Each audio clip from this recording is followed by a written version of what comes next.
Well, it's finally happening. The worst racing game.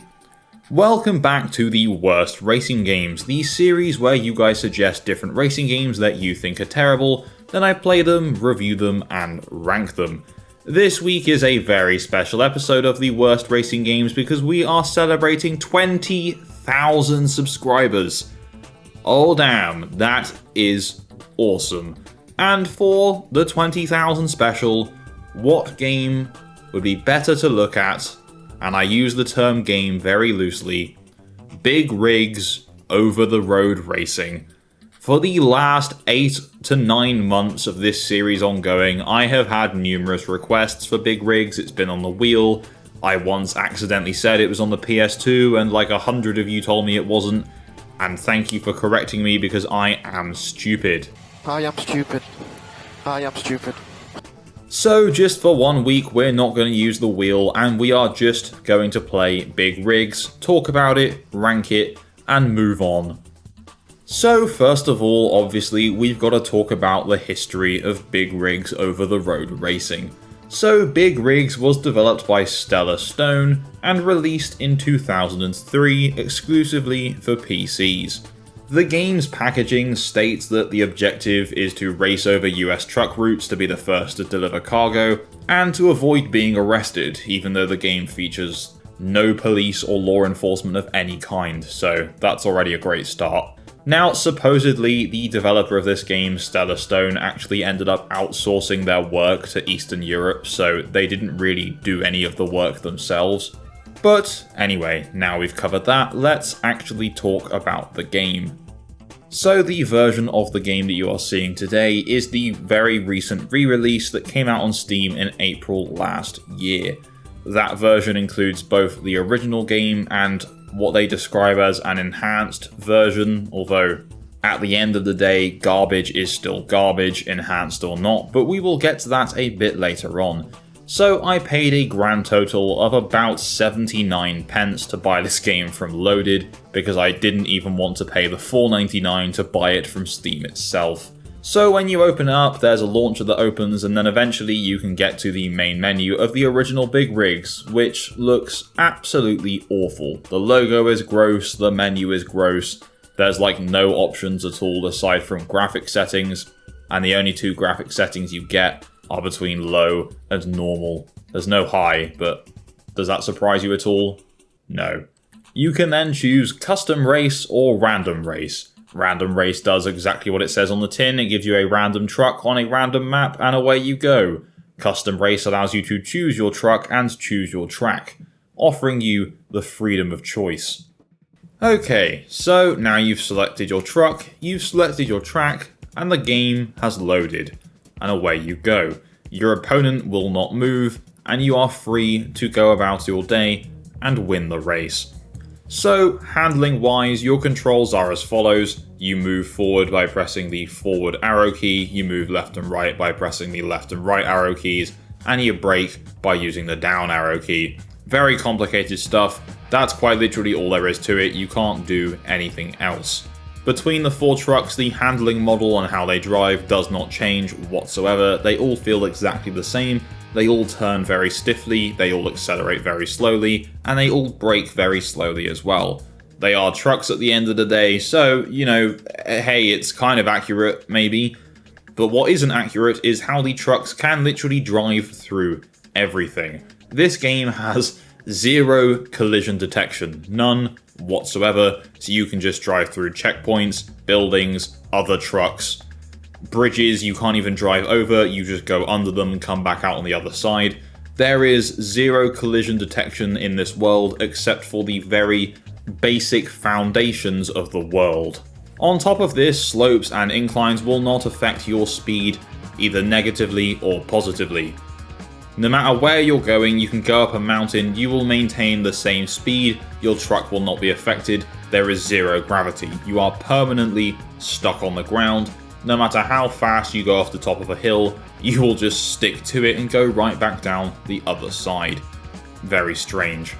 I was halfway through editing this video when I realised saying zero gravity would make no sense because the truck would be floating away, so what I mean to say is that the gravity is incredibly strong and the truck cannot leave the ground. Oh, and by the way, they never actually coded a limit for your reverse speed, so if you just press down and hold it, you will just reverse and your speed will infinitely keep increasing. It is absolutely ridiculous. You can just leave the map and drive into nothing and just keep reversing and keep going until the game basically breaks.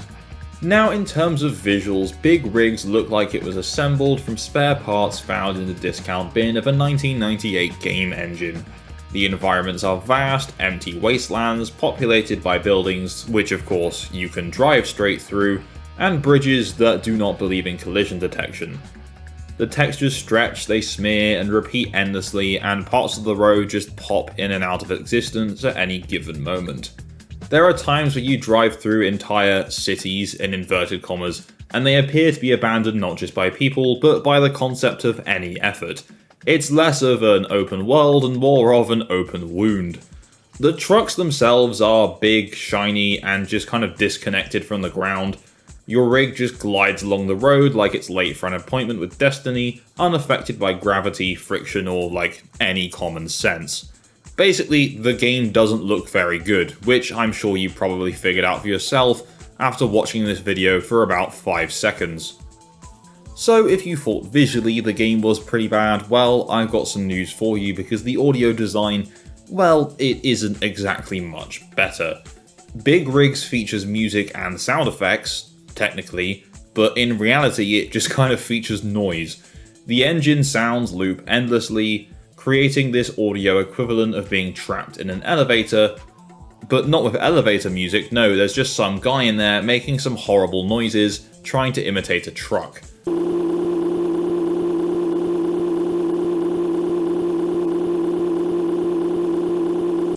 There is no sense of acceleration, no feedback, no roar of power, just a flat, unchanging hum that slowly erodes your will to live. The music, when it actually decides to play, is just basically royalty-free background audio accidentally left on during a PowerPoint presentation. It doesn't react to gameplay because the gameplay itself is pretty confused about what's going on at any given time. Honestly, if for some reason you want to check this game out for comedic meme purposes, just put it on mute. You'll be doing yourself a favour.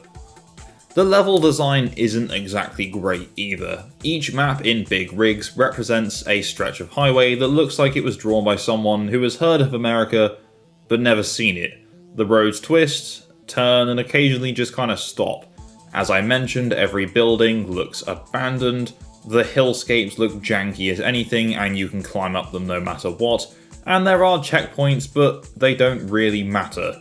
There's routes to follow, but it's kind of optional. The game gives you a destination, but doesn't really care how you get there. But now let's talk about the most notorious thing about this game, because when you do win, and you will win, well, you're greeted with a screen that says, "Your winner," as in U''RE winner. Not you win, not you're a winner, just your winner. And I know most of you will have heard this 100 times before because this has been solidified into meme racing game culture, but my god, come on guys, this is ridiculous. The thing with Big Rigs is, for me, there's not really much that I can add to this very large conversation that's already occurred around this game. There's so many videos, so many news articles, reviews, that have all said varying versions of the same thing, is that it's a horrible game, it's not technically a game, it's just this meme experience. So I can't really add much new. The bottom line is, this is dog shit. So yeah, Big Rigs is remembered. Not because it was good, not because it was fun, but because in a way it was kinda honest. Big Rigs is what happens when a game ships in a state so unfinished that it accidentally becomes art. It is studied, recorded, streamed, laughed at, because it represents the absolute bottom of the barrel, but finds a way to dig deeper. It's not just a bad racing game, it's a monument to broken games, missing quality control, and the belief that no one will notice. Well, guys, we did notice. A lot. In fact, we noticed to the point where the game's critical response, I think, is one of the lowest of all time for a video game. On Metacritic, the review score for this game is 6 out of 100. I have a feeling that may be one of the lowest reviewed games of all time. It is certainly the lowest reviewed racing game of all time. The user score, whilst there are obviously some that are kind of, haha, funny, this game is good, is still only 4.3 out of 10. Ironically, the Steam reviews are positive, but again, if you actually read them, it's all just pure irony. Now, just a comment before we rank this game, the Steam re-release did come with some bonus features, where it featured some cars. That's right, cars as well as big rigs. And with those cars came collision detection for some reason. They just decided to add that in so that you could actually collide with the houses, the other vehicle, which now moves by the way, and the terrain around you. Kind of impressive, I guess, but still the bare minimum.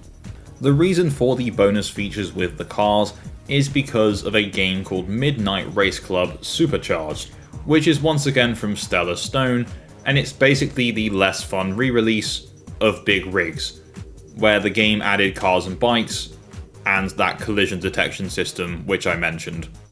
So now the time has come to rank Big Rigs Over the Road Racing on our worst racing games tier list. Now, of course, I couldn't give Big Rigs any of the categories we already had.